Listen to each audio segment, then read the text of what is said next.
যাকে আমি আমার ভদ্র বাবা মনে করতাম, আমি জানতাম না যে সে একজন কামুকের পূজারী হয়ে উঠবে। আমার তখন হুঁশ উড়ে গিয়েছিল যখন আমার বাবা আমার সামনে এমন একটি শর্ত রাখলেন।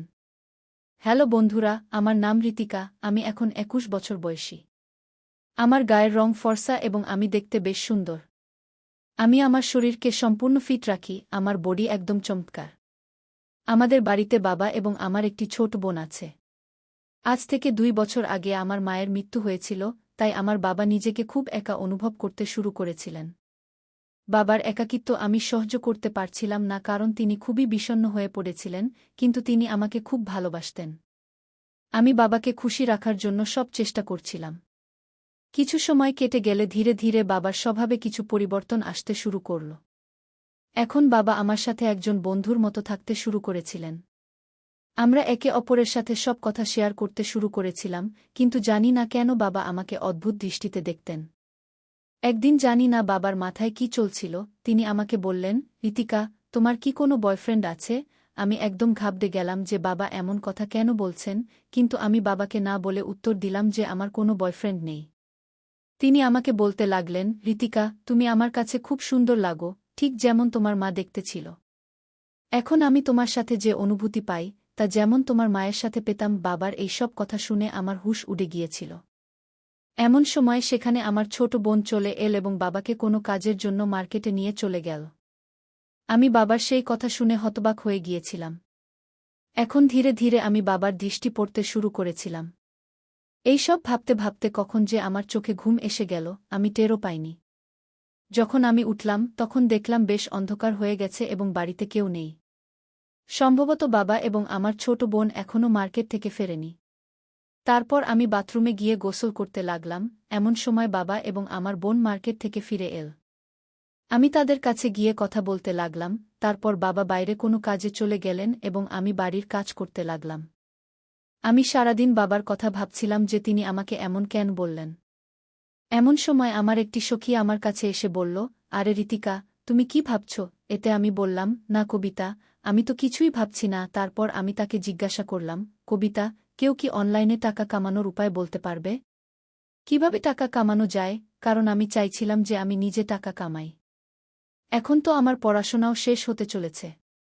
কবিতা আমাকে রাগের দৃষ্টিতে দেখে বলল, আরে চল, আমাদের জন্য টাকা কামানো তো সাধারণ কথা। তারপর আমরা দুজনেই নিজ নিজ বাড়ির দিকে রওনা দিলাম কারণ আমাদের কলেজের ক্লাস শেষ হয়ে গিয়েছিল। আমার সখী তার বাড়ির দিকে যাচ্ছিল এবং আমি আমার বাড়ির দিকে যাচ্ছিলাম। এমন সময় রাস্তায় আমি আমার বাবাকে দেখলাম। তাকে দেখে আমি একদম চমকে গেলাম। বাবা তার সাথে অন্য একজন মহিলাকে নিয়ে ঘুরছিলেন এবং তাকে শপিং করাচ্ছিলেন। পরে আমি দেখলাম তারা কোনো হোটেলের দিকে যাচ্ছেন। আমার তাদের উপর প্রচণ্ড রাগ হচ্ছিল যে বাবা কিভাবে এমন কোনো অপরিচিত মহিলাকে নিয়ে মার্কেটে ঘুরছেন এবং তার সব টাকা নষ্ট করছেন। তারপর আমি সেই রাগেই বাড়ি চলে এলাম এবং বাবার ফিরে আসার অপেক্ষা করতে লাগলাম। আমি আমার ছোট বোনকে কোনো কথা বলিনি যাতে তার মনে আমাদের বাবার প্রতি কোনো খারাপ ধারণা না আসে। তারপর সন্ধ্যার সময় যখন বাবা বাড়ি ফিরলেন, তখন আমি তার রুমে গেলাম এবং দেখলাম তিনি টিভি দেখছেন। আমি তাকে জিজ্ঞাসা করলাম, বাবা, আপনি মার্কেটে কার সাথে ঘুরছিলেন? আপনার এমনভাবে ঘোরা ঠিক নয়, কারণ কিছুদিন আগেই তো আমাদের মায়ের মৃত্যু হয়েছে। লোকেরা কি ভাববে? বাবা বললেন, না ঋতিকা, আমি ঘুরব। আমার কারো পরোয়া নেই। তার সাথে ঘুরতে আমার বেশ মজা লাগে এবং আমার জন্য এটাই ঠিক। এখন না ঘুরলে কখন ঘুরব? তিনি আমাকে রাগ করে বলছিলেন। আমি তাকে অনেকবার বোঝানোর চেষ্টা করলাম যে আপনি এমন করবেন না, কিন্তু তিনি মানছিলেন না। আমার অনেক চেষ্টার পর তিনি বললেন, ঠিক আছে, তার সাথে আর ঘুরব না, কিন্তু আমারও একটি শর্ত আছে। যদি তুমি তা পূরণ করো, তবে আমি তার সাথে থাকাও ছেড়ে দেব। আমি বললাম, হ্যাঁ, বলুন কি শর্ত? বাবা তৎক্ষণাৎ বললেন, যেভাবে সে আমার সাথে ঘুরে, আজ থেকে তুমি আমার সাথে ঘুরবে এবং আমার প্রয়োজনও পূরণ করবে। আমি তাকে বললাম, না, এটা হতে পারে না। আমি কেন এমন করে আপনার সাথে ঘুরতে যাব? তখন বাবা বললেন, তাহলে ঠিক আছে, আমাকে বোঝাতে হবে না। আমি যা করছি তুমি আমাকে বলো না। তারপর আমি বললাম, চলো ঠিক আছে, সন্ধ্যায় ভেবে বলবো। এতটা বলে আমি তার রুম থেকে আমার রুমে চলে এলাম এবং বসে ভাবতে লাগলাম, এখন আমি পুরোপুরি বুঝে ফেলেছি যে আমার বাবা আমার কাছ থেকে কি চান। বাবার কথাগুলো ভেবে ভেবে আমার টেনশন অনেক বেড়ে গিয়েছিল। আমি আজ পর্যন্ত এসব কিছু আশাও করিনি যে আমার বাবাও এমন কিছু করার কথা ভাবতে পারেন। আমার মনে হয়েছিল যে আমার বাবা খুবই ভদ্র মানুষ এবং আমাদের মায়ের মৃত্যুর পর বাবা ভালোভাবে আমাদের দেখাশোনা করবেন এবং আমাদের খারাপ সময়ে আমাদের পাশে থাকবেন। কিন্তু তিনি এখন থেকেই ভুল কাজ করতে শুরু করেছিলেন। এই সব কথা শোনার পর আমি বুঝে ফেলেছিলাম যে আমার বাবা নিজের সাথে সাথে আমাদের জীবনও নষ্ট করে দেবেন। এই সব কথা ভেবে আমার হৃদস্পন্দন এত বেড়ে গিয়েছিল যে কেউ সামনে থাকলে সহজেই শুনতে পেত। তারপর আমার কয়েকদিন আগের কথা মনে পড়ল যে বাবা আমাকে কিভাবে দেখছিলেন। আমি পুরোপুরি বুঝে ফেলেছিলাম যে তিনি কি করতে চান। আমার কাছে খুব বড় সমস্যা ছিল যে এখন আমি কি করব। যদি আমি হ্যাঁ না বলি তাহলে তিনি সেই মহিলার খাতিরে নিজের সর্বনাশ করবেন এবং আমাদের জীবনও নষ্ট হয়ে যাবে। আমি বাবাকে এও বলতে পারিনি যে তিনি আমার সাথে স্বামী স্ত্রীর মতো থাকুন, কারণ দুনিয়ার চোখে তিনি আমার বাবা। তারপর হঠাৎ আমার মনে হল যে হয়তো এই কথা ঘরের মধ্যেই থাকবে। এতে আমার ছোট বোনের জীবনও বেঁচে থাকবে এবং আমার বাবাও সঠিক পথে ফিরে আসবেন। এই সব ভেবে ভেবে আমি ঘুমিয়ে পড়লাম। তারপর যখন সকালে উঠলাম, বাবার ঘরে গেলাম। প্রথমে আমি বাবাকে অনেক বুঝিয়েছিলাম, কিন্তু তিনি আমার একটি কথাও শুনতে রাজি ছিলেন না। তারপর আমি তাকে বললাম, ঠিক আছে বাবা, আমি আপনার শর্ত মেনে নিচ্ছি, কিন্তু আগে আমরা শপিং করব। তারপর আমি বাবাকে বললাম যে এই কথা বাইরে কেউ জানতে পারবে না এবং আপনি আজকের পর কাউকে সাথে দেখাবেন না। তিনি বললেন, ঠিক আছে রিতিকা, আজকের পর তুমি যেমন বলবে আমি তেমনি করব। বাবার কথা শোনার পর আমি তার কাছে গেলাম যার সাথে আমার বাবা এদিক ওদিক ঘুরতেন এবং তাকে ভালোভাবে বুঝিয়ে এলাম।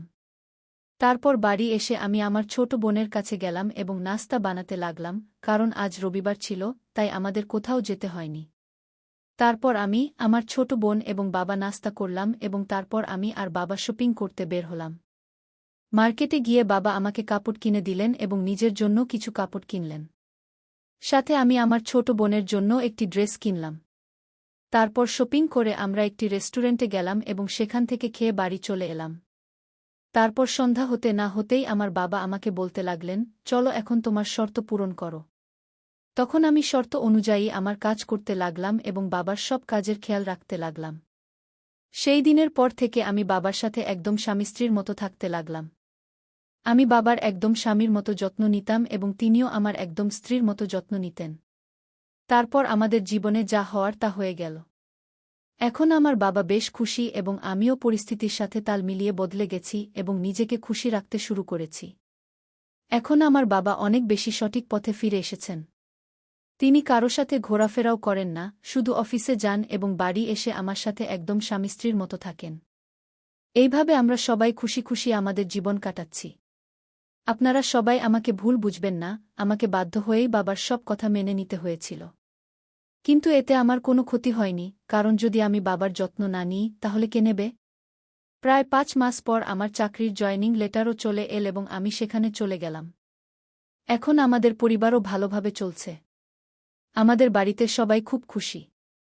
যদি আমি সেই দিন বাবাকে বুঝাতে না পারতাম, তাহলে আজ জানি না বাবা কোথায় কোথায় তার ভুল সম্পর্কগুলোকে এগিয়ে নিচ্ছিলেন এবং নিজের সাথে সাথে আমার আর আমার ছোট বোনের জীবনও নষ্ট করে দিতেন। এইভাবে আমি আর আমার বাবা একদম স্বামী স্ত্রীর মতো থেকে আমাদের বাড়িকে বাঁচিয়ে ফেলেছি।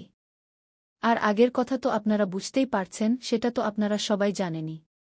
তাই আমার প্রিয় বন্ধুরা, যদি আপনাদের আমার এই ভিডিওটি পছন্দ হয়ে থাকে, তাহলে চ্যানেলটি সাবস্ক্রাইব করে ফেলুন এবং বেল নোটিফিকেশন অন করে দিন।